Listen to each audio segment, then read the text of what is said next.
If you're taking the LSAT, you're going to want to change up your prep. They just made the biggest change to the LSAT in over 30 years. They nuked one of the three sections of the LSAT, removing it from the exam entirely. And so you're going to want to make sure that you're using up to date LSAT materials. Today, I'll walk you through the recent changes and what they mean for your prep going forward. For those who don't know me, my name is Steve Schwartz. I've been teaching the LSAT since 2005, and I personally increased my LSAT score from a 152 to a 175. Of course, back when I took the LSAT, it was in person, on paper, with the logic game section. If you're taking it going forward, you can take it from home. It'll be on a computer and it'll be without the logic game section. For those who aren't aware, LSAC got sued a couple years back by blind test takers who said they were at an unfair disadvantage because they couldn't benefit from diagramming on the logic game section the way that other test takers could. LSAC refused to compromise. They got sued. They ultimately had to settle the lawsuit and agreed to develop a new version of the test without the logic game section. They briefly considered replacing logic games with a new type of question, but ultimately they scrapped those plans and decided to just add more logical reasoning questions instead. This is great news for you because taking the LSAT going forward, you've got less material to study. You can narrow your focus, double your focus on logical reasoning, and any gains you make in your understanding of logical reasoning will be doubled across those two sections. It's now 2/3 of the test. So I would spend roughly 2/3 of your LSAT prep time, all else being equal, devoted to the logical reasoning section. Now, there are a lot of different types of logical reasoning questions. By some counts, you could say there's 15 types or so, but not all of them show up in equal proportion, meaning some are more common than others. The three most common types of logical reasoning questions you're going to want to focus on are necessary assumption, inference, and flaw.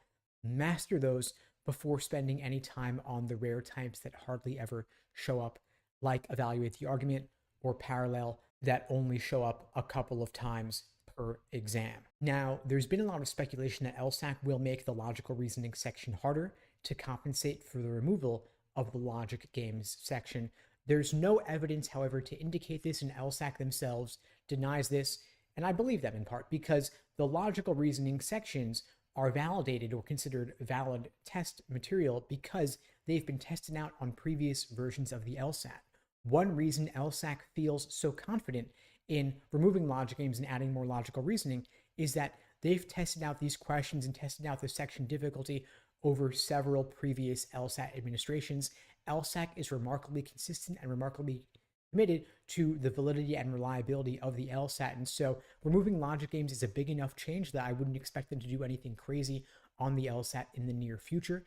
It is possible, however, they will add more conditional reasoning and formal logic to the logical reasoning section since they can no longer test these concepts on the games section since there is no longer a logic games section.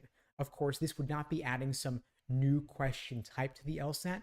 If we see more questions on formal logic or more questions involving quantitative reasoning, meaning numbers and percentages, for example, that would not be the introduction of a new question type, but rather more of what we've already seen on previous LSAT administrations. And so if you want to brush up on these question types, it wouldn't be a bad idea. You'll see several of these questions in the old previously administered LSATs. However, you should know that along with the changes to the LSAT format, removing logic games, adding more logical reasoning, LSAC completely reshuffled and rearranged the numbered LSAT prep tests. Under the old numbering system with the logic game section, LSAC numbered the released LSAT prep tests from 1 to 94, these being the previously administered and released LSAT practice tests that you can use for your studying.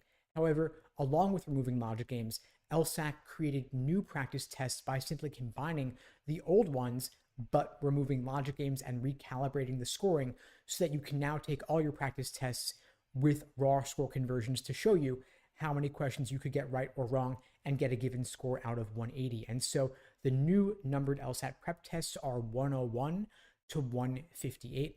You can access those inside a paid Law Hub Advantage account on lsac.org. Any references to prep tests you see numbered 1 to 94 are the old system with logic games, and LSAC is discontinuing those. You can no longer start new practice tests with this format inside Law Hub, and LSAC has announced that in January 2025, they will remove these exams from Law Hub entirely. And so you want to make sure that you're doing these practice tests in the new format 101 to 158, the so-called August 2024 LSAT format, because August was the first LSAT ever without the logic game section, with 2 scored logical reasonings, 1 scored reading comp, and 1 unscored extra section of either logical reasoning and reading comp. Now, whenever you're taking the LSAT, if you're aiming for a top score, you're going to want to level up your prep. LSAT score medians have risen significantly in the past few years. There's been a lot of LSAT score inflation due to a variety of factors, including the fact that the LSAT is offered 8 times a year in contrast to the previous 4 times a year, meaning there are more opportunities to retake the LSAT, meaning you have more at-bats, more chances to get a top score. There's also a lot of competition due to the fact that LSAC has become more liberal in granting accommodations for things like extra time. And so if you're looking to get into a T14 school, you should be aware that the LSAT score medians at all the T14 are 170 or above.